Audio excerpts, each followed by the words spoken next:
രാജാധിരാജൻ മഹിമയോടെ വാനമേഘത്തിൽ എഴുന്നള്ളാറായി.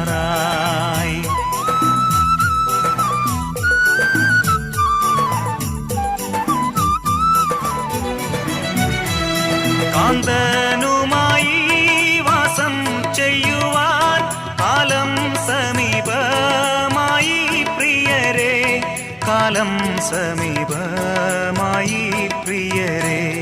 രാജാധിരാജൻ മഹിമയോടെ വാനമേഘത്തിൽ എഴുന്ന